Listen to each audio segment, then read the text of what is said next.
खालिस्तानी कारस्तानी साजिश पाकिस्तानी। जी हाँ, भारत को दहलाने को लेकर, इस साजिश को लेकर मचा है बवाल। तो मैं लेकर आया हूं इंडिया का सवाल। नमस्कार, मैं हूं मनीष अवस्थी, हाजिर हूं आपका अपना पसंदीदा डिबेट शो इंडिया का सवाल लेकर। हिंदुस्तान के खिलाफ बड़ी साजिश का खुलासा हुआ है। कश्मीर से करनाल तक और करनाल से आदिलाबाद यानी कि महाराष्ट्र होते हुए, जी हाँ, तेलंगाना तक कन्याकुमारी जाने के रास्ते, यानी कि अगर कन्याकुमारी जाना है तो इन सारे रास्तों से होते हुए ही कन्याकुमारी पहुंचने, यानी कश्मीर से कन्याकुमारी दहलाने की इस साजिश को पुलिस ने किया नाकाम। इस षड्यंत्र के खेल में हिंदुस्तान के 3 दुश्मनों के हाथ शामिल हो सकते हैं: पाकिस्तान, खालिस्तानी आतंकी और लाल आतंकी यानी माओवादी नक्सली। क्योंकि करनाल में जो 4 आतंकी पकड़े गए उन्हें पाकिस्तान से निर्देश जा रहे थे। उन्हें पाकिस्तान में बैठा आतंकी दहशत की लोकेशन बता रहा था और जांच में ये सामने आया है कि चारों पकड़े गए आतंकी तेलंगाना विस्फोट का सामान लेकर जाने वाले थे। उधर जम्मू के सांबा जिले में अंतर्राष्ट्रीय बॉर्डर से महज कुछ ही दूरी पर सुरंग का पता चला है। सुरंग का पता यानी जमीन के नीचे कश्मीर से करनाल तक आतंकी साजिशों के जाल पर अपने मेहमानों से बात करें उससे पहले आप देखिए इंडिया का सवाल के प्रोड्यूसर नवीन मिश्रा की ये रिपोर्ट।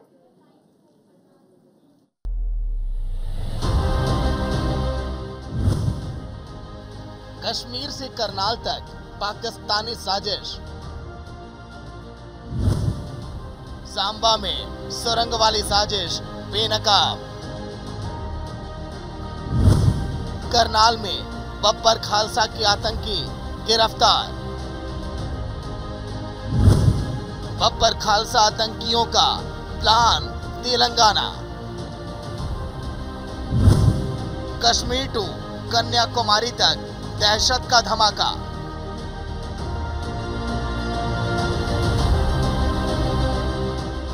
ये दहशत का इंतजाम था, ये भारत को दहलाने का प्लान था। विस्फोटक का इतना सामान कि एक साथ कई धमाके हों, किसी भी इलाके में तबाही पसर जाए, इंसानियत बिलख जाए। आईडी, पिस्तौल, कारतूस, पैसा, खाने पीने का सामान, सब कुछ लेकर आतंकी चल रहे थे, वो भी दिल्ली से महज 120 किलोमीटर और 2.5 घंटे की दूरी पर। करनाल में पकड़े गए चारों आतंकी खूंखार आतंकी संगठन बब्बर खालसा से जुड़े हैं। इनके पास से भारी मात्रा में हथियार बरामद किया गया। पुलिस के अनुसार बरामद विस्फोटकों में 3 आईडी, 1 देसी पिस्तौल, 31 कारतूस मिले हैं। चंडीगढ़ करनाल आईबी की टीम पकड़े गए आतंकियों से पूछताछ कर रही है। जो अभी तक जो बरामद की हुई है वो एक देसी जो पिस्टल है, वो 31 जिंदा कारतूस, 3 जो लोहे के कंटेनर जिनका 2.5 किलो के आसपास वजन है, जिसमें एक्सप्लोजिव्स हैं वो, और 1,30,000 रुपए के आसपास बरामद हुई। पकड़े गए बब्बर खालसा के आतंकियों के नाम गुरप्रीत, परमिंदर, भूपिंदर और अमनदीप हैं। शुरुआती पूछताछ में ही आतंकियों ने जो खुलासा किया वो डराने वाला है, खौफ में डालने वाला है। आतंकियों के तार पाकिस्तान से जुड़ रहे हैं। उन्हें भारत में दहशत फैलाने की साजिश के निर्देश सीधे पाकिस्तान में बैठे बब्बर खालसा के आतंकी हरविंदर सिंह रिड्डा से मिल रहे थे। पाकिस्तान से भेजी गई थी आतंकियों को दहशत की लोकेशन। चारों आतंकियों को तेलंगाना ले जाना था। दहशत का सामान पहले भी पकड़े गए आतंकी विस्फोटकों की सप्लाई कर चुके हैं। सुरक्षा एजेंसियों की माने तो आतंकियों की प्लानिंग बेहद खतरनाक थी। गनीमत ये रही कि चाक चौबंद सुरक्षा एजेंसियों की वजह से उन्हें दिल्ली पहुंचने से पहले ही पकड़ लिया गया। बब्बर खालसा के चारों आतंकवादियों को गुरुवार की सुबह 4 बजे करनाल के बस्ताड़ा टोल प्लाजा से गिरफ्तार किया गया था। हाल ही में पंजाब के पटियाला में हुई हिंसा और तमाम खुफिया इनपुट की वजह से सुरक्षा एजेंसियां अलर्ट पर थी। और पकड़े गए आतंकियों के बारे में खुफिया इनपुट पहले से था। आईबी की रिपोर्ट पर नाका लगाया गया और जैसे ही इनोवा में सवार आतंकियों ने टोल प्लाजा पार करने की कोशिश की, पंजाब से दिल्ली आ रहे आतंकियों को सुरक्षा बलों ने दबोच लिया। घटना के तुरंत बाद ही आसपास के जिलों को अलर्ट पर लगा दिया गया। आने जाने वाली गाड़ियों की चेकिंग की जा रही है। अर्ली इन द मॉर्निंग हमें एक क्रेडिबल इंफॉर्मेशन मिली थी कि एक इनोवा गाड़ी में कुछ युवक जा रहे हैं जिनके पास में एक्सप्लोजिव्स या हथियार हो सकते हैं। इसी इंफॉर्मेशन पे हमने जिले के कंट्रोल रूम को अलर्ट किया और 3 हमारी डायल 112 गाड़ियाँ और एक लोकल थाने की गाड़ी हमने मौके पे भेजी थी। जैसे ही वो इनोवा गाड़ी वहाँ पहुँची, हमने उस गाड़ी को वहाँ पर रोका, चारों युवकों को काबू किया।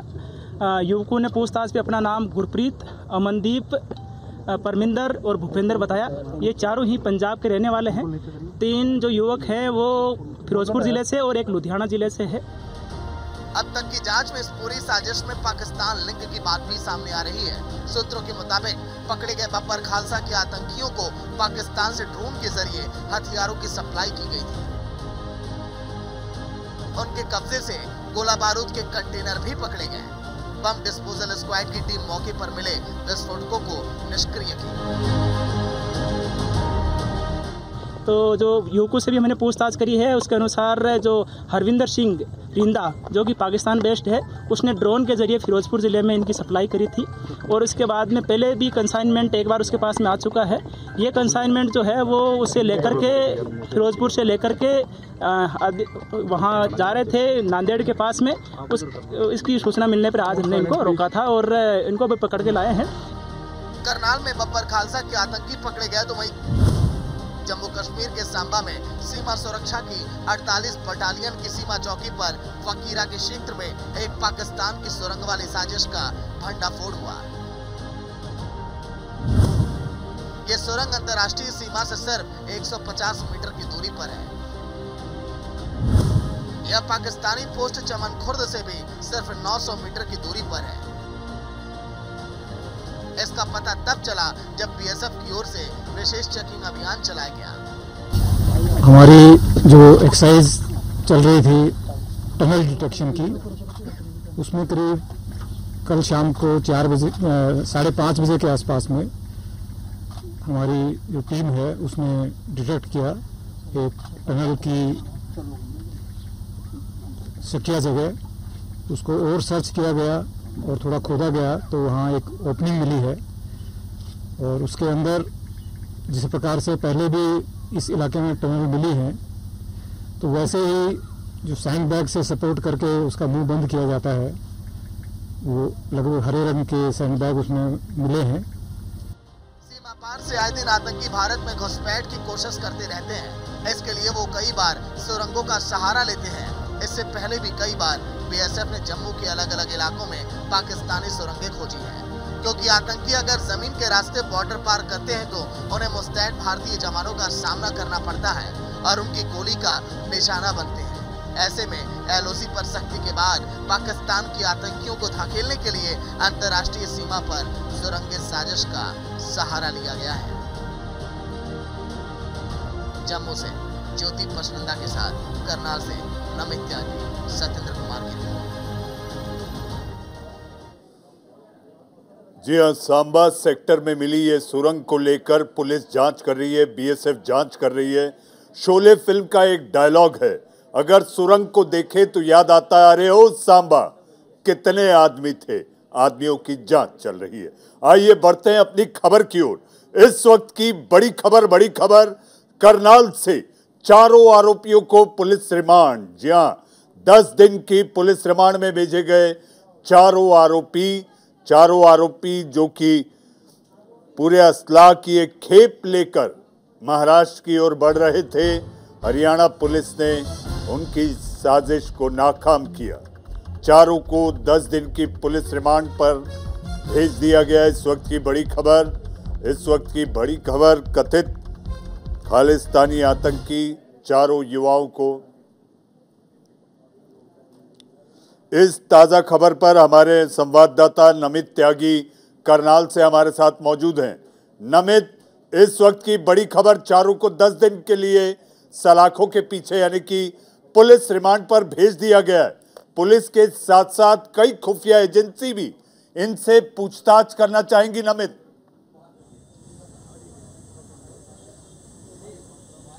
देखिए बिल्कुल मनीष जी, चारों ही आरोपियों को कोर्ट में पेश किया गया और कोर्ट ने अब 10 दिन के रिमांड पर चारों आरोपियों को भेजा है।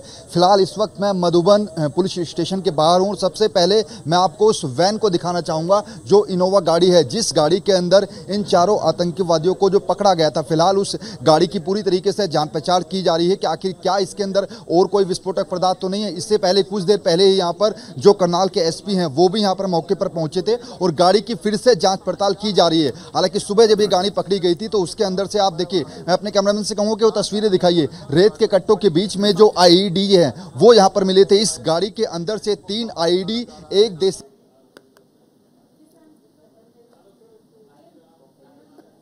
जो चारों आरोपी हैं उनको सीआईए ले जाया गया और फिर उनको कोर्ट में पेश किया गया। फिलहाल उनको 10 दिन की रिमांड पर रखा गया है और इसके साथ साथ अब ये भी सवाल है कि आखिर किन लोगों के पास इनको ये जो विस्फोटक पदार्थ था वो पहुंचाना था। हालांकि जो शुरुआती जानकारी आ रही है, तेलंगाना में ये लोग इस चीज को पहुंचाना चाह रहे थे। वहां पर एक जो बड़ी आतंकी साजिश थी उसको नाकाम किया हरियाणा पुलिस ने। हालांकि हरियाणा पुलिस को पहले से खुफिया इनपुट मिले थे कि पंजाब की तरफ से जो है 4 जो संदिग्ध आतंकवादी हैं वो तेलंगाना निकलेंगे और उसी को लेकर अगर पास की बात करें तो एक टोल प्लाजा है, वहां पर पूरी तरीके से प्लानिंग रखी गई, उनको घेरा गया, नाकाबंदी की गई और उसके बाद इस इनोवा गाड़ी को पकड़ा गया। और अब फिलहाल अगर हम बात करें तो अब जांच पड़ताल की जाएगी मनीष जी कि आखिर ये लोग किनके संपर्क में थे, कैसे इनको जो है आगे बढ़ाया जा रहा था। क्योंकि जो अभी फिलहाल सूचना मिल रही है किसी ऐप के द्वारा इन लोगों को आगे रास्ता बताया जा रहा था कि आखिर इनको कहाँ जाना है। लगातार इस बड़ी जानकारी को लेकर आपके पास हम आते रहेंगे ताजा अपडेट के लिए। आपका इस ताजा अपडेट के लिए बहुत बहुत धन्यवाद। जी हाँ, बढ़ते जम्मू की ओर। इस वक्त की बड़ी खबर, सांबा के चक फकीरा पहुंची एनआईए की टीम, सुरंग की जांच करने पहुंची है। एनआईए की टीम भारत पाक सीमा पर मिली है सुरंग, लगभग 150 मीटर की ये सुरंग से पाकिस्तान से आतंकी घुसपैठ की आशंका। इस वक्त की बड़ी खबर, एनआईए की टीम पहुंची सांबा सेक्टर जहां पर मिली है सुरंग। इस ताजा खबर पर, इस बड़ी खबर पर हमारे संवाददाता ज्योति पचनंदा हमारे साथ है। ज्योति, बड़ी खबर, सांबा में मिली सुरंग। बीएसएफ ने इस बात का खुलासा किया, 150 मीटर की ये सुरंग, ऐसा अंदेशा है कि पाकिस्तान आतंकी एक्सपोर्ट करना चाहता था इस सुरंग के जरिए। ज्योति, सिर्फ चाहता ही नहीं था, अभी ये भी तय नहीं है कि उसने किए हैं, आतंकवादी यहाँ घुसपैठ कर चुके हैं या नहीं। 265 मीटर लंबी एक ऑक्सीजन की पाइप भी वहां से मिली है, तो आप अनुमान लगा सकते हैं कि वहां आतंकियों के रुकने टिकने की भी स्थान था कि अगर वो कुछ देर सुरंग में भी रहते हैं तो उनको वहां लगातार ऑक्सीजन सप्लाई होती रहे। सिर्फ ये पहली बार ऐसा नहीं हुआ है, कई बार, लगभग 5 बार ऐसा हो चुका है कि इस साल में आतंकवादियों की ये सुरंग मिली है। सुरक्षा बल इस समय, देखिए, जब 22 अप्रैल को प्रधानमंत्री के दौरे से 2 दिन पहले फिदायनी अटैक हुआ था, तब भी यही आशंका लगाई जा रही थी कि ये किसी सुरंग के माध्यम से तो नहीं इन्फिल्ट्रेट किए, लेकिन अब पूरी तरह से तय हो चुका है कि शायद वो इसी सुरंग के माध्यम से आए हों। हालांकि ये जांच एनआईए को सौंप दी गई है और एनआईए आज इस टनल के पास भी पहुंच चुकी है, लेकिन अभी उन्होंने पूरी तरह से खुलासे तो आज अभी शुरू ही किया है, लेकिन कई तथ्यों को यहाँ से समेटेंगे। जैसे ऑक्सीजन की पाइप है, वहां से अवशेष निकाले जाएंगे कि किस तरह के आतंकवादी के उनके फुटप्रिंट्स या किस तरह के वहां पर किस किस गतिविधियां होती रही हैं, इन सब चीजों का जायजा वो लेंगे। लेकिन अभी पूरे एरिया को अलर्ट में कर दिया गया है। जितने भी सीमा सुरक्षा बल के जवान हैं वो अलर्ट पे हैं और उनको जितनी भी टनल डिटेक्शन में ही लगे हुए हैं इस समय, और लगातार लाठियों से ले दीजिए यहाँ। ज्योति, एक छोटा सवाल, एनआईए की टीम मौके पर पहुंच चुकी है? एग्जैक्टली, पहुंच चुकी है एनआईए की टीम वहां पर। एनआईए की टीम ही अब ये जांच करेगी कि यहाँ से आतंकी घुसपैठ कर चुके हैं या उन्होंने अभी बन ही रही थी, अभी इसमें कोई मूवमेंट थी नहीं, लेकिन अभी तो ऐसा अनुमान हो रहा है कि आतंकी घुसपैठ कर चुके थे। जी ज्योति, आपकी इस जानकारी और खासकर हमारे टेलीविजन स्क्रीन पर दर्शक इस समय देख रहे हैं, वो ऑक्सीजन पाइप जिसका आपने जिक्र किया, उसकी तस्वीर भी हमारे टीवी पर हम दिखा रहे हैं कि आखिर आतंकियों के लिए जब उन्हें पाकिस्तान से एक्सपोर्ट किया गया तो किस तरह से इस बात का इंतजाम रखा गया कि उन्हें सांस लेने में दिक्कत ना हो। ये वो ऑक्सीजन पाइप है जिसके जरिए उन्हें ऑक्सीजन मिलता रहे जब तक कि वो सुरंग के दूसरे मुंह से बाहर ना निकल जाएं। आपके टीवी स्क्रीन पर ये ताज़ा तस्वीरें उस ऑक्सीजन पाइप की, जो कि हमारे संवाददाता ज्योति बता रहे थे 265 मीटर लंबा ये पाइप है। सुरंग का अनुमान 150 मीटर, जी हाँ 150 मीटर सुरंग खोदी जा चुकी थी। इसी पर बहस और चर्चा करने के लिए हमारे साथ मेहमानों का पैनल है। पैनल में हमारे साथ हमारे अपने माँ भारती की सेवा कर चुके मेजर जनरल रिटायर्ड अनुज माथुर साहब, जो कि रक्षा विशेषज्ञ हैं। हमारे साथ हैं कल्बे अली साहब, जी हाँ खास तौर पर हमारे साथ पाकिस्तान से जुड़े हैं। आप वरिष्ठ पत्रकार हैं, आपका बहुत बहुत स्वागत है। हमारे साथ हरियाणा से पूर्व आईजी रणवीर शर्मा साहब भी हमारे साथ हैं। सबसे पहले मैं माथुर साहब आपके पास आना चाहूँगा। जनरल माथुर, कश्मीर से लेकर कन्याकुमारी यानी कि कश्मीर में सुरंग और आदिलाबाद तेलंगाना वाया महाराष्ट्र, वहां तक ये लाल गलियारे तक पहुंचने की साजिश पाकिस्तान की नई हुकूमत, आर्थिक व्यवस्था वैसे ही चरमराई लेकिन आतंकी एक्सपोर्ट नहीं रुक रहा। बिल्कुल बिल्कुल मनीष, आपने बहुत बिल्कुल सही बात की। सबसे पहले तो मैं एक छोटी सी बात आपको बताना चाहूंगा कि जो आपके पत्रकारों ने बोला उसका ऑडियो किसी वजह से मेरे पास तक नहीं पहुंच पाया, तो मुझे मालूम नहीं है उन लोगों ने क्या रिपोर्टिंग किया। ना तो ज्योति पचनंदा की आवाज आई, ना दूसरे की आवाज आई थी, तो मुझे ये मालूम नहीं है। जहां तक प्रश्न आतंकवादी गतिविधियों का भारतवर्ष में है, इसमें मुझे कोई संदेह न कभी था न कभी है कि इसके तार कहीं ना कहीं सीमा पार से जुड़े हुए हैं। उसकी वजह बिल्कुल साफ है कि जब उनको वहां पर ये निश्चित उनको ये तौर पे पता पड़ गया था कि कन्वेंशनल तरीके से वो भारतवर्ष में कुछ कर नहीं सकते, तो आज से इन 70s जनरल जियाउल हक ने ये एक बात बताई थी कि ब्लीड इंडिया बाय 1000 कट्स, और उनका साफ मान यही था कि वो भारतवर्ष में 1000 जगहों पर इस प्रकार की हरकतें करेंगे, और ताकि वो भारतवर्ष को इकोनॉमिकली, फिजिकली, मिलिटरीली किसी ना किसी तरह से वो नुकसान पहुंचाते रहें। और ये तमाम चीजें उन्हीं चीजों का एक आगे चलता हुआ सिलसिला है। मैं सबसे बड़ी बात आपको ये बताने का प्रयास करूंगा कि आज की तारीख में जो स्थान भारतवर्ष का अंतरराष्ट्रीय पटल पर है, उस स्थान से मुझे लगता है कि कुछ घबराहट सीमा पार हो रही है, और उन लोगों को शायद इस बात का मेरे साथी बैठे हुए हैं अक्रॉस द बॉर्डर से, तो मैं वो भी इस बात को मैं जो कहना चाह रहा हूँ उसको समझ रहे होंगे वो मैं क्या कहना चाह रहा हूँ। तो उससे लगता है कि ये चीजें करने का प्रयास किया जा रहा है। कुछ दिन पहले जो पटियाला में हरकत हुई थी, ये बब्बर खालसा जो है ये 70s में बनाया गया ऑर्गेनाइजेशन था। बीच में 80s में ये बहुत सक्रिय रहा, और उसके बाद ये एक मार्जिनलाइज हो गया था। इसमें वो दोबारा प्रयास कर रहे हैं कि इसको रिजुविनेट किया जाए, और इसके मार्फत कुछ इस प्रकार के आतंकवादी घटनाओं को अंजाम दिया जाए। क्योंकि आप देखिए जिस प्रकार से कुछ समर्थक इस प्रकार के किसान मूवमेंट में निकल करके बाहर आए थे, और उन्होंने कुछ लाल किले पर कुछ झंडा लगाने का भी प्रयास किया था। तो ये तमाम चीजें जो हैं, इन सबका आपस में एक नया एक रिश्ता है, और ये बिल्कुल साफ तरीके से है कि ये जो भी आतंकवादी संगठन है, ये उस पार कहीं ना कहीं छुपे हुए हैं, पल रहे हैं, या उनको कोई कुछ उनको चीज अवेलेबल है, और उसकी वजह से वहां से वो इस तरह की हरकत करना चाह रहे हैं। जी जनरल साहब, कुछ और सवालों के साथ आपके पास आऊंगा। सीमा पार से वहां के वरिष्ठ पत्रकार कल्बे अली साहब हमारे साथ हैं। जनाब कल्बे जी, आपसे मेरा सवाल है कि आखिर ऐसा क्यों होता है कि बार बार पाकिस्तान इन आतंकियों को एक्सपोर्ट करने के लिए तरह तरह के तरीके अपनाता है। सुरंग मिली है 150 मीटर कल्बे साहब, और इसके साथ साथ ड्रोन के जरिए हथियार भी गिराए गए फिरोजपुर में, ये भी बात सामने आई। आखिर ये कब रुकेगा, ये दहशतगर्दी कब रुकेगी कल्बे साहब? नहीं, ये जो दहशतगर्दी है या ये जो क्रॉस बॉर्डर क्राइसिस है, जो भी एक उग्रवादी और फलाना ढिमकाना जो भी बातें हैं, ये कभी भी नहीं रुकेंगी। और उसकी वजह ये है कि जो कुछ भी आप अभी हम कह रहे हैं, यही इसी तरह की सारी बातें तो यहाँ पे भी हम सुनते हैं। और कुछ सच है, कुछ सच नहीं है।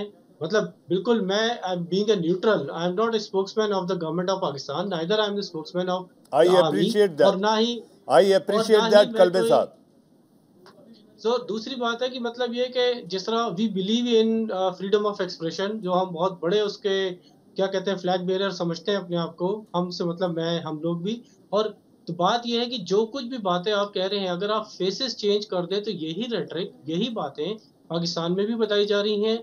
वो भी जो दो एंड के लोग हैं सबसे ज्यादा, कुछ पॉलिटिशियंस, लेकिन जो आर्मी और सिविल ब्यूरोक्रेसी में जो पुलिस वाली साइड है, वो सिक्योरिटी साइड यानी कि दोनों एंड की ना, सिविल सिक्योरिटी और ये मिलिट्री वाली, वो भी यही बातें कह रहे हैं। अगर अब ये है कि इसलिए मैं कह रहा हूँ ये कभी भी नहीं रुकेगा, क्योंकि दोनों तरफ की जो फोर्सेस हैं वो यही बातें कह रही हैं। और दूसरे नंबर पे जो सबसे ज्यादा इसका इम्पैक्ट अगर आता है तो वो आता है इन लोकल हेट्रेड।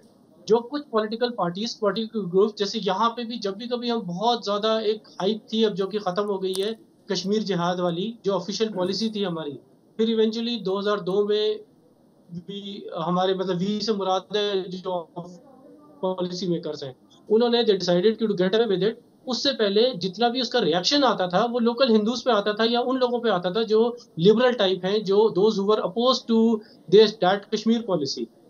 यही बात अगर आप प्रैक्टिकली देखें कि इसका जो रिएक्शन आएगा वो लोकल मुस्लिम्स पे आएगा इन इंडिया, या उन लोगों पे आएगा those who are opposed to high militarization in India. तो ये जो बात आ रही है ना, इसके कुछ बेनिफिशियरीज भी हैं इस पॉलिसी के दोनों एंड्स पे, और इस वजह से ये कभी भी नहीं खत्म होगा। और अब तीसरी बात जो मैं ऐड कर दूं, जिससे मैंने बड़ी खुल के बात कह रहा हूँ दोनों एंड्स की, और हमारी इसमें मतलब हमारी मिलिट्री का मैं बात कर लूं, बात यह है कि बहुत सारे जो हार्ड एंड ट्रबल्ड एरियाज हैं, टेरर हिट एरियाज हैं पाकिस्तान के, उन जगहों पे फ्री मूवमेंट ऑफ मीडिया नहीं है। वजह यही है कि वहां पे free movement of civil society नहीं है। अगर बात है कि हम इस बात को मानते हैं, हम सब कहते हैं कि जी India is involve into everything. अब मैं थोड़ा सा जोक, क्योंकि अब मैं बड़ी सीरियस बात कर रहा था, इसलिए जरा लाइटर टोन में एक बात कह दूं कि हमारे ऑफिस में जैसे आज ईद का 3rd डे है, तो मोस्ट प्रॉब्ली जो सफाई वाले हैं वो छुट्टी पे होंगे, कैंटीन वाला जो है ना एक बंदा होगा, चाय नहीं मिलेगी।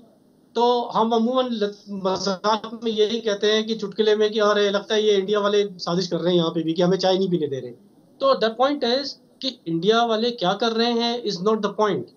हमारी अपनी authorities free movement of media, free movement of aid workers, free movement of civil society उन इलाकों में जो टेरर हिट एरियाज है वहां पे रोकती हैं हमारी अथॉरिटीज। जी कलवे साहब, आपने एक बात कही कि free movement of media, free movement of media तब नहीं किया जाता जब कोई ना कोई ऐसी गतिविधि चल रही हो, और जब इस गतिविधि का पता चला तो आपको याद होगा कलबे साहब, भारत को एक छोटी सी कार्रवाई करनी पड़ी थी बालाकोट वाली। मैं आऊंगा कलबे साहब आपके पास मैं आप कुछ और सवालों के साथ आऊंगा। हमारे साथ रणवीर शर्मा साहब हैं, पूर्व आईजी आप हरियाणा के। रणवीर साहब, मेरा सवाल आपसे, ड्रोन के द्वारा हथियार गिरा दिए गए, बहुत अच्छी बात है कि साजिश नाकाम हो गई, लेकिन इंटेल इनपुट कहां था जब हथियार गिराए जा रहे थे? आप बिल्कुल सही कह रहे हैं कि करनाल पुलिस तो बधाई की पात्र है, और इन्होंने जो कंसाइनमेंट चला वहाँ फिरोजपुर से ड्रोन से गिराए गए, ये बात सही है कि भी वो इनपुट इंटेलिजेंस का कहाँ रहा, ये फेलियर रहा है इंटेलिजेंस का कि भी ड्रोन कैसे एंटर हुआ और ड्रोन से वो हथियार गिराए गए। फिरोजपुर पुलिस ने क्या किया, पंजाब पुलिस ने क्या किया, फिर इसके बाद वो इतने सारे नाके क्रॉस करके करनाल तक पहुंच गए, वो भी हमारे लिए एक चिंता का विषय है, जो कि पंजाब पुलिस को तो अलर्ट होना ही होना है। और साथ ही साथ जो हमारी इंटेलिजेंस फेलियर रहा है, इनकी भी अकाउंटेबिलिटी फिक्स होना बहुत जरूरी है। कोई भी महकमा बगैर अकाउंटेबिलिटी के नहीं चलता है। चाहे वो एरिया फिरोजपुर का वो एसएचओ का कोई ना कोई एसएचओ जुरिडिक्शन होगा, कोई ना कोई एसएसपी जुरिडिक्शन वहां है, आईजी जुरिडिक्शन है, तो इन लोगों की एक अकाउंटेबिलिटी फिक्स किया जाए, जवाब तलबी की जाए कि भी ये हुआ क्यों, और आप लोग इस पे क्यों फेल रहे? बॉर्डर पुलिस भी वहां पे है कि आफ्टर ऑल ड्रोन ने क्रॉस किया फिरोजपुर तक आकर के, उसने इतने सारे हथियार किए हैं, गिराए हैं, तो वो एक चिंता का विषय है। नंबर 2 इंटेलिजेंस है, उसका भी एक सवाल है कि भाई वो लोग क्या करें। उनका तो काम यही है कि इंटेलिजेंस इकट्ठी करना कि भी हमारे देश पे कहां कहां से खतरा है, और वो लोग उस ड्रोन को क्यों नहीं कैच कर पाए अपने इंटेलिजेंसिया सिस्टम के तहत, जो कि एक फेलियर रहा है। मैं इस बात से सहमत हूं, लेकिन लोकल पुलिस जो करनाल है उसने एक जोरदार काम किया है। खासकर हमारी 112 की जो स्कीम है कंट्रोल रूम की, उसने भी बहुत अच्छा काम किया कि वो 3 पीसीआर वहां पहुंची और लोकल जो चौकी थी वो भी वहां पहुंची। इन लोगों शर्मा साहब, एक बड़ी साजिश को नाकाम किया हरियाणा पुलिस ने, करनाल की पुलिस ने, आप जिसका जिक्र कर रहे हैं। हमारे साथ आपके टीवी स्क्रीन पर आप देख रहे हैं कश्मीर का युवा चेहरा सनम शाह, कश्मीरी एक्टिविस्ट है सनम शाह हमारे साथ है। जनरल साहब, आपके पास आऊंगा। सनम हमारे साथ देर से जुड़े। सनम, आखिर ये कौन है हमारा पड़ोसी जो इस तरह से सितम ढाता रहता है? सांबा में सुरंग, फिदाइन भेजना, आप तो खुद उन आतंकियों की दंश झेलते हैं। कश्मीर के आप निवासी हैं और कश्मीर में जो आतंकी घटनाएं लगातार हो रही हैं, इसको लेकर आखिर किस तरह से निपटेंगे कश्मीरी युवा? थैंक यू सर, मनीष साहब। मैं सबसे पहले आपके चैनल के माध्यम से आज पूरे देश को और हमारे यहाँ के हरियाणा के पुलिस अफिसर बैठे हुए हैं, मैं सबसे पहले इनको मुबारकबाद पेश करता हूँ कि आज इन्होंने बहुत बड़ी कामयाबी कर हमारे देश को जो है इन्होंने बचाया है। मनीष सर, आज मेरा सवाल जो है ये पाकिस्तान के प्राइम मिनिस्टर से नहीं बनता है, आज सनम शाह का सवाल चाइना के प्राइम मिनिस्टर से नहीं बनता है। सर, मैं पूछना चाहता हूँ, आज वो 56 इंच सीना कहाँ पे है सर? सर, मैं कश्मीरी युवा हूँ सनम, सर, मैं कश्मीरी युवा हूँ सर, प्लीज मेरे अंदर से आवाज आ रही है और मेरे बात को आप समझे सर।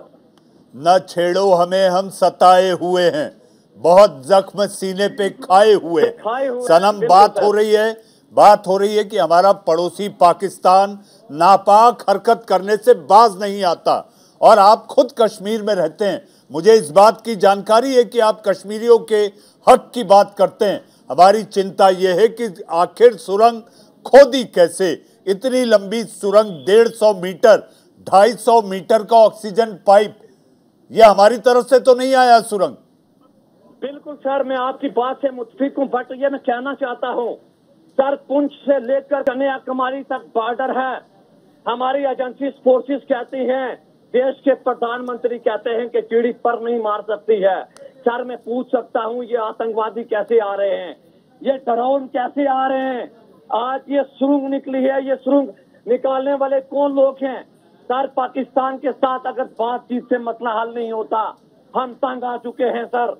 मैं कहता हूँ, आपने कहा था कि हम घुस के मारेंगे। सर, चाइना लद्दाख के अंदर घुसा हुआ है, हम चाहते हैं पहले जो घुसा हुआ है आप उस घुसे हुए को बाहर निकालो। पाकिस्तान अपनी निपा करतूतों से बाज नहीं आ रहा सर, पाकिस्तान को मुंह तोड़कर जवाब दो। ये हमने पंप और गोले और सनम, आपका फ्रेम नहीं आ रहा है। सनम, आपका फ्रेम नहीं आ रहा, जरा आप फ्रेम में आए, आपकी तस्वीर नहीं दिख रही है। सनम, हम चाहेंगे कि आप तकनीकी तौर पर अपने लैपटॉप को ठीक करें और आपकी तस्वीर आए। मैं आपके पास कुछ और सवालों के साथ आता हूं। सनम, हमारे साथ जनरल माथुर। जनरल माथुर, इस समय समस्या यह है कि दो बार ड्रोन के जरिए हथियार गिराए गए। एजेंसीज कह रही है कि यह ड्रोन पाकिस्तान से भेजा गया जिसमें हथियार थे। जनरल साहब, ये कितनी बड़ी चूक? रणबीर शर्मा साहब कह रहे हैं कि कोऑर्डिनेशन जो होना चाहिए, बीएसएफ का इंटेलिजेंस, जेएनके पुलिस का intelligence, military intelligence, raw, IB, ये तमाम एजेंसीज के बीच में क्या कोऑर्डिनेशन की कमी आपको दिखाई देती है? दो बार अगर ड्रोन हथियार गिरा दे। जनरल माथुर। मनीष, मैं आपको दो चीजें बताना चाहूंगा। पहली बात तो इस अकाउंटेबिलिटी से बचने का या किसी को कोई बात बचाने का प्रयास नहीं कर रहा हूं, लेकिन अगर कोई डिटरमाइंड एफर्ट पाकिस्तान की तरफ से होता है, जो कि हो रहा है, तो संभावना होती है कि आप किसी भी चीज को गलत करके उसको चकमा दे करके एक आध दो चीज उसमें से निकल के आ सकती हैं। मैं फिर बोल रहा हूं मनीष, मैं किसी को जस्टिफाई नहीं कर रहा हूं, अकाउंटेबिलिटी होनी चाहिए, इंटेलिजेंस का ये लैप्स है, इसको चेक किया जाना चाहिए। रहा सवाल कोऑर्डिनेशन का, ये प्रश्न पिछले 40-50 साल से इंडियन आर्मी इस बात को उठाती रही है कि इसका कोऑर्डिनेशन तमाम इंटेलिजेंस एजेंसीज का, तमाम सिक्योरिटी एजेंसीज का आपस में कोऑर्डिनेशन होना चाहिए। और पिछले 5-7 साल में इसका बहुत जबरदस्त इसके ऊपर काम हुआ है। स्टेट मल्टी एजेंसी सेंटर्स बने हैं, नेशनल मल्टी एजेंसी सेंटर्स बने हैं, और काफी हद तक ये सिनर्जाइज एफर्ट इंटेलिजेंस कलेक्शन में और हो रहा है। तभी तो आप देखिए कि कैसे आपने हरियाणा पुलिस ने वहां पर इनको नैप करके और इनको समाप्त कर दिया। और कई ऐसे किस्से हैं कि हमने एक्टिविटी एक्शन होने से पहले उसको कंट्रोल करके और उसके ऊपर हमने अंकुश लगा पाए।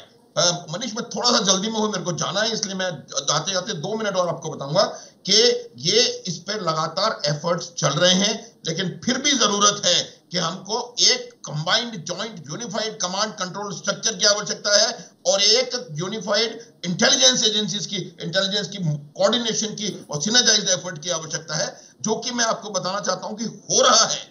नेशनल मल्टी एजेंसी सेंटर खुल चुके हैं, स्टेट मल्टी एजेंसी सेंटर्स खुल गए हैं, और उन लोगों की लगातार weekly meetings, monthly meetings, fortnightly meetings होती रहती हैं। मेरा यह मानना है कि जो ये इस तरह के बॉर्डर एरियाज हैं जहां पर की एक्टिविटीज ज्यादा होने की संभावना होती है, वहां इन मीटिंग्स की, इन इंटरेक्शंस की फ्रीक्वेंसी बढ़ाई जाए। इफ नीड भी आप रोज मिलें, रोज एक दूसरे से इंटेलिजेंस का एक्सचेंज करें। कोई यहां पर वन अप मैनशिप की जरूरत नहीं है। जब इसको नेशनल सिक्योरिटी का सवाल है मनीष, तो कोई वन अप मैनशिप इसके अंदर नहीं आनी चाहिए, किसी का ईगो इसके अंदर नहीं आना चाहिए। और ये तमाम समस्या हमारे लिए इसलिए होती है कि हम लोग एक दूसरे के साथ इंटेलिजेंस, एक दूसरे के साथ इंफॉर्मेशन शेयर करने में हम पीछे अपने आप को बचा के रखते हैं, ताकि कुछ क्रेडिट हम ले सकें।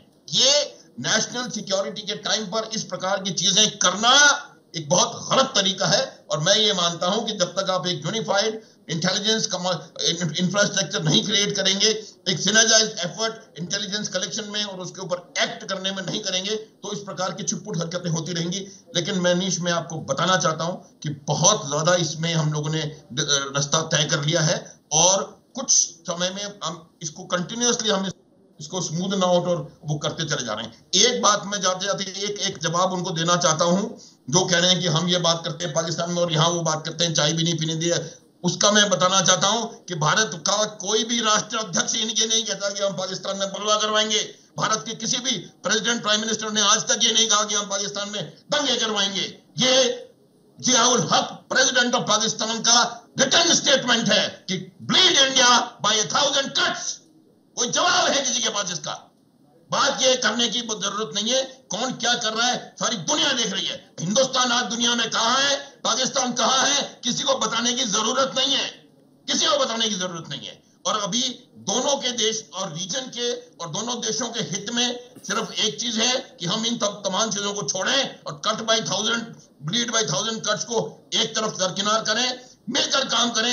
यही दोनों के लिए, हमारे रीजन के लिए और हमारे सब कॉन्टिनेंट के लिए हित में होगा। इस बात को ध्यान रखें, जितना यहां खून बह रहा है, उतना ही खून जो आपने बोया है वही आप पाकिस्तान में भी काट रहे हैं। इस बात को समझने का प्रयास करें और हर बात को जस्टिफाई करने की कोई आवश्यकता नहीं है।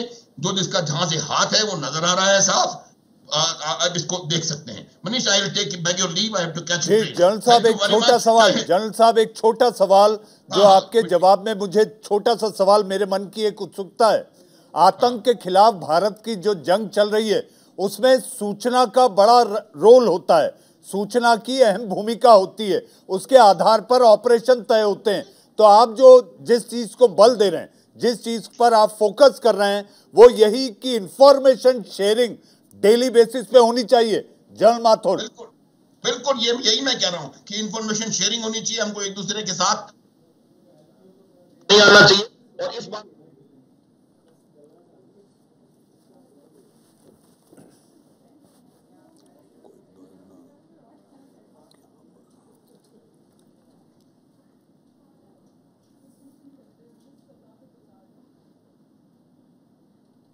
तकनीकी खामी के कारण जनरल माथुर का फ्रेम चला गया है। हमारे साथ पाकिस्तान से हमारे मेहमान कल्बे अली साहब हैं और रणवीर शर्मा साहब हैं। कल्बे साहब, सारी दुनिया जानती है, आपको ये भी पता है कि FATF ने आपको क्यों बैन कर रखा है, आपको ये भी पता है कि आपके यहाँ किस तरह से आतंकियों को पनाह दी जाती है, पाले पोसे जाते हैं। उसके बाद कल्बे साहब, I know you are a neutral journalist, बहुत अच्छी बात है, लेकिन ये सारी दुनिया जानती है। उसके बावजूद मैं जानता हूं कि आपका देश प्रेम आपको निश्चित ये कवच जरूर देता है कि आपको अपने देश को सेफगार्ड करना है, लेकिन जो बात सारी दुनिया के सामने उजागर है जनाब, उस पर तो आप पर्दा ना डालें कम से कम। नहीं, ये आपको किसने कह दिया कि मेरा देश प्रेम जो है ना सच और झूठ के दरमियान में आ जाएगा। और दूसरी बात है, देश प्रेम ऐसी कोई चीज़ नहीं होती जो इंसान की जान से बढ़ के हो, जो कि वो भी गलत। अब रही बात जो जनरल साहब ने जो बात की है बड़ी अच्छी, ऐसा लग रहा था जैसे वो इलेक्शन के किसी कैंपेन में बैठे। ज़्यादातर जनरल्स ऐसी बात करते हैं रिटायरमेंट के बाद, यहाँ पे भी हम हर रोज़ देखते हैं। खुद प्राइम मिनिस्टर मोदी साहब जब गए थे बांग्लादेश, तो उन्होंने खुद कहा था कि मेरा अपना, यानी कि ही हिमसेल्फ और उनके लोगों ने they were involve in creation of Bangladesh, East Pakistan से बांग्लादेश बनाने में।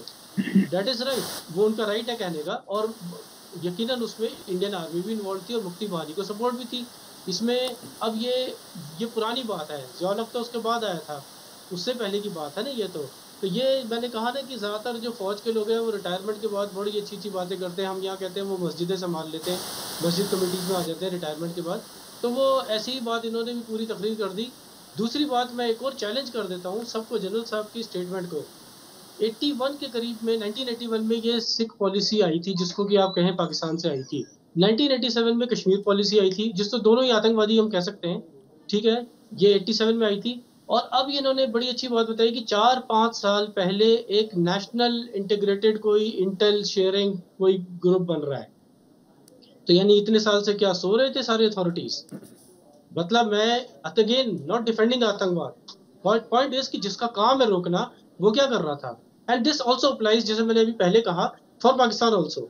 यही सारी की सारी सवाल में यहाँ पे हम पाकिस्तान की अथॉरिटी से भी यही कहते हैं, बस आप फ्रेम चेंज कर दें और मुझे आप यहीं रखे रहने दें, आप बाकी आप सब लोग हो जाए दूसरे। तो मेरे सवाल वही आएगा कि 1981-87 के बाद से 5 साल पहले ये शेयरिंग आई, और मैं आपको अभी भी लिख के दे सकता हूँ, आज आपकी डेट लिख लीजिए 5 मई 2022। 5 साल बाद हम दोबारा बात कर लेंगे, आप मुझसे पूछ लीजिएगा। इंटेल शेयरिंग के ऊपर ये हमेशा रोते रहेंगे अथॉरिटीज दोनों तरफ की। वजह क्या है? बेसिक एक गड़बड़ है, और वो गड़बड़ क्या है? आर्मी वाले, अमेरिका हो, इसराइल हो, पाकिस्तान है, इंडिया है, वो डोमिनेट करना चाहेंगे over IB, special branch, other agencies. वहां से बाकी एजेंसीज वाले समझते हैं कि यार भाई ये क्या कर रहे हैं।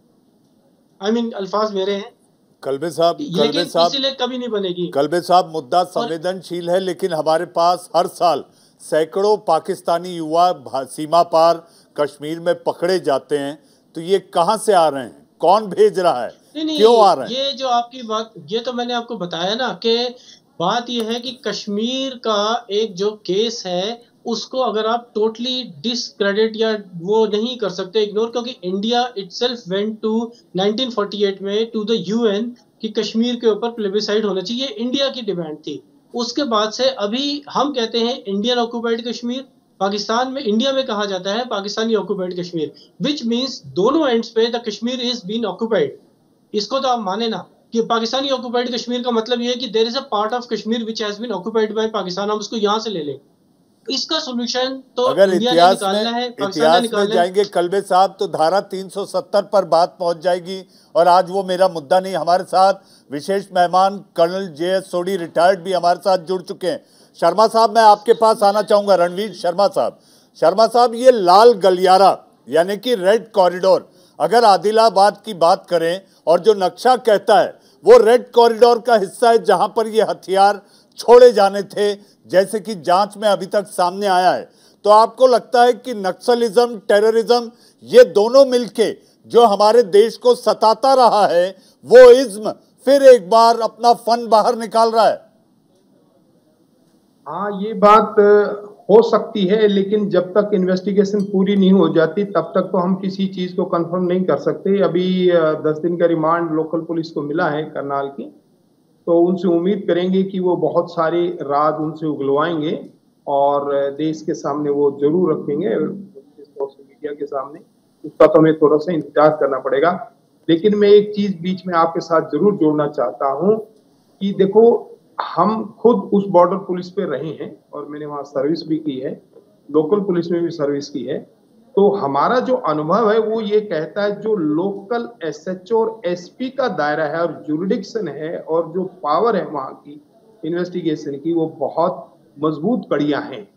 अगर ये लोग अपनी इंटेलिजेंस, चाहे वो मिलिट्री इंटेलिजेंस हो, चाहे वो आईबी इंटेलिजेंस हो, चाहे वो लोकल हमारी सीआईडी हो, ये तीनों चारों यूनिट सारे एसपी के चारों तरफ घूमती हैं और एसएचओ के चारों तरफ घूमती हैं।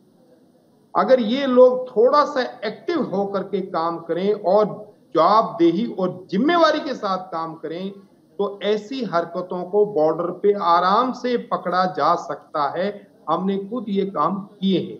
इसलिए मैं बार बार इस बात पे जोर दे रहा हूं कि जो हमारा सुपरविजन लेवल है आईजी एंड अबाव का, और प्लस जो पॉलिटिकल लेवल है, दोनों की विल पावर होनी बहुत जरूरी है। अगर पॉलिटिकल विल पावर है कि ये बदमाशी नहीं होगी, आतंकवाद सिस्टम नहीं होगा, तो हर हालत से वो बंद होगा। इसी तरीके से वही सेम लाइन फिर ऑफिसर सुपरविजन लेवल पे जाती है, डीजी आईजी लेवल पे जाती है, चाहे वो आईबी के हो, चाहे वो मिलिट्री के जनरल हो, उनकी भी अकाउंटेबिलिटी सिस्टम उसी तरीके से है और फिर नीचे लेवल तक वो धारा जाती है। ये चीज हमें करनी पड़ेगी इस आतंकवाद को रोकने के लिए, और चाहे वो नक्सलवाद का सिस्टम उसको रोकने के लिए। अदरवाइज तो फिर लोग ऐसे ही पिसते रहेंगे और नेता अपनी रोटी सेकते रहेंगे। जी शर्मा साहब, अभी हमारे पास बुलडोजर भी है, आतंकवाद को कुचलने के लिए हमारे पास बुलडोजर का भी इंतजाम है।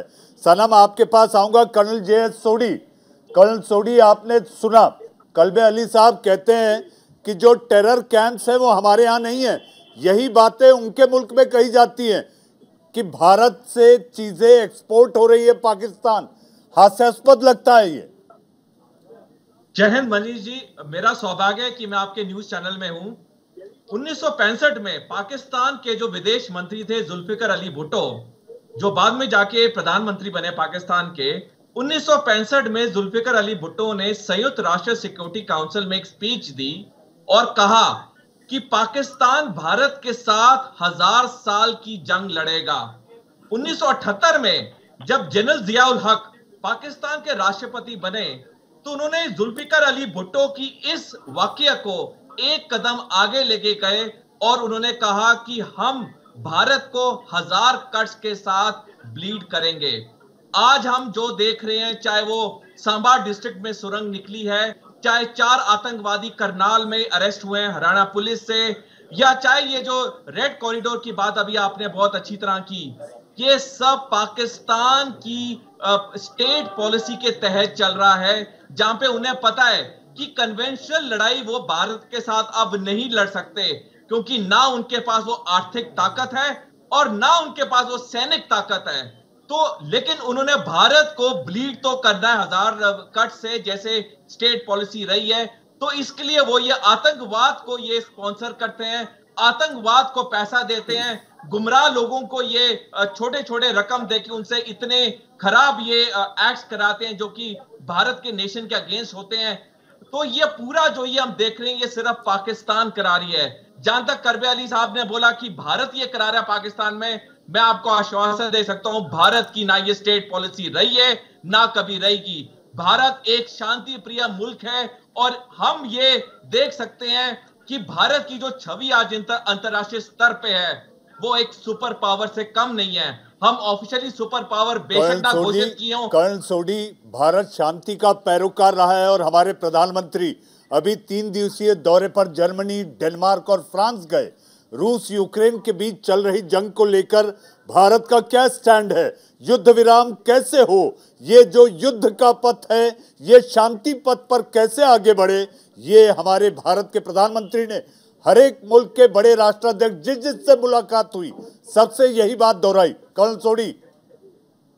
बिल्कुल मनीष जी, मैं आपकी बात से 100% सहमत हूं। अगर हम 15 मार्च 2022 से लेके 20 अप्रैल 2022 के 35 दिन का वक्त देखें, दुनिया के हर बड़े देश के नेता भारत आए, लेकिन इस पीरियड में किसी और विश्व के किसी और देश में इतने नेता नहीं गए। ये दर्शाता है ये सबसे बड़ी कामयाबी हमारी कूटनीति की, हमारी कूटनीति की सबसे बड़ी कामयाबी, विदेश नीति की। कल सोडी आपके पास आऊंगा। सनम शाह, आप एक उंगली, आमतौर पर पैनल पर पैनलिस्ट जो होता है वो एक उंगली उठाता है, आप पूरा पंजा उठा रहे हैं। मैं आपसे ये कहना चाहूंगा सनम, आप युवा हैं, कश्मीरी युवाओं को जो बरगला देते हैं सीमा पार के लोग, क्यों नहीं उन्हें आप रोकते? क्यों नहीं कहते कि वो तुम्हारे लिए जहर बो रहे हैं? सर पहले तो मैं यहाँ पे एक शेर बोलूंगा सर आपको, और एक समझना कि बशरी रात दिल्ली के कर जलीलो खबार होते हैं, निकल जाती है जब खुशबू तो गुल बेकार होते हैं। सर ये समझ आए आप भी और जो पैनलिस्ट में लोग बैठे हुए हैं।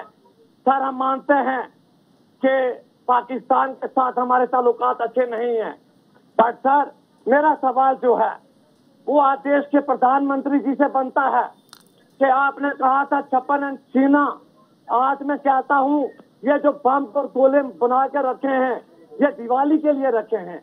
अरे पाकिस्तान को मुंह तोड़ जवाब दो ना सर।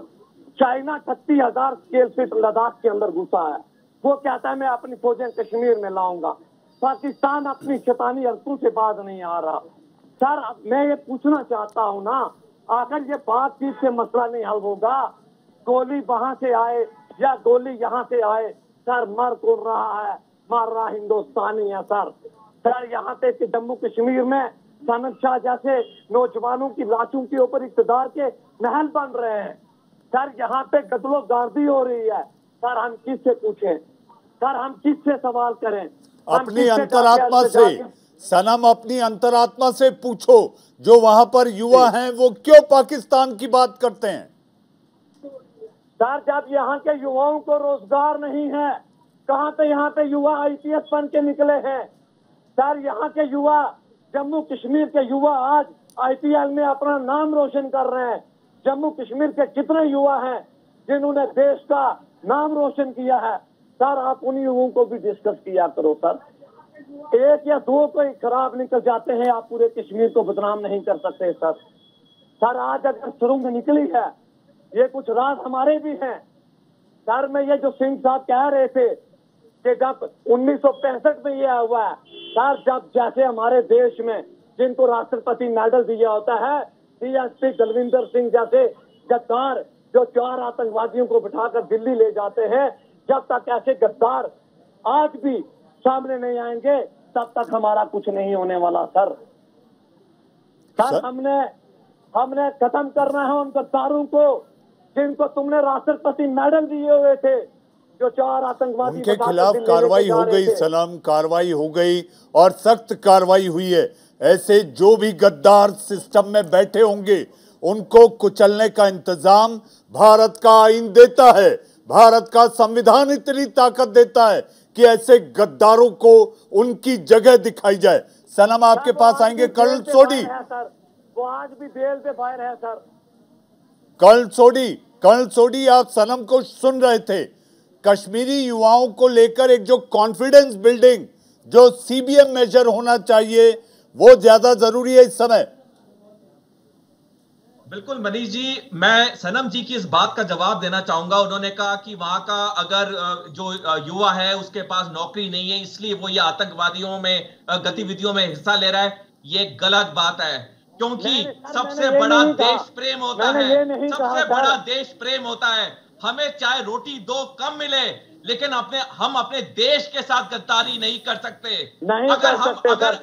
अगर आप ये कह रहे हैं कि वहां का अगर युवा के पास रोटी कम है तो वो ये गद्दारी करा, ये गलत कह रहे हैं आप। अगर हमारे पास रोटी नहीं भी है, हमें कोई हक नहीं है कि जिस देश में हम रहें हम उस देश के साथ गद्दारी करें। यही हमारे देश का बड़प्पन है, यही इंसानियत का बड़प्पन है कि हम अपने देश, हम मर जाएंगे लेकिन हम अपने देश के साथ गद्दारी नहीं करेंगे। सर आपका सिंह था, उसको स्टार भी था, राष्ट्रपति मेडल भी था, 4 आतंकवादियों को बिठाकर दिल्ली ले जा रहा था, उसने ऐसा काम क्यों किया सर? सनम जी, हर जगह में कुछ गलत आदमी होते हैं, और जैसा भी मनीष जी ने सही बोला, हमारे संविधान, हमारा कानून बहुत सख्त है और वो अपना टाइम लेके इनको सजा देगा। उसको वो जिस आदमी ने ये कार्रवाई की उसको सस्पेंड कर दिया गया विद इमीडिएट इफेक्ट, उसके ऊपर कार्रवाई चल रही है। हमारे देश में हमारे देश में हर चीज कानून से चलती है और जो कानून में लिखा होता है उसको पूरा फॉलो किया जाता है। अगर ये आदमी ने गलत किया है, इसको कठोर से कठोर सजा मिलेगी। कर्नल जे सोडी रिटायर्ड सनम शाह आप खास तौर पर जुड़े कश्मीर से, राजौरी से आप आते हैं, हमारे खास मेहमान सीमा पार से कल्बे अली साहब वरिष्ठ पत्रकार हमारे साथ जुड़े। जनाब आपके विचारों के लिए बहुत बहुत धन्यवाद। हमारे साथ रणवीर शर्मा साहब, जी हाँ, हरियाणा पुलिस के पूर्व आईजी आप रहे, आपका भी बहुत बहुत धन्यवाद। लेकिन जाते जाते मैं इतना कहना चाहूँगा, दिल दिया है जान भी देंगे ऐ वतन तेरे लिए। पाकिस्तान की हर नापाक कोशिश को हमारी एजेंसीज, हमारी पुलिस, हमारे सेना बल इसी तरह कुचलना जानते हैं। इंडिया का सवाल में आज के लिए बस इतना ही।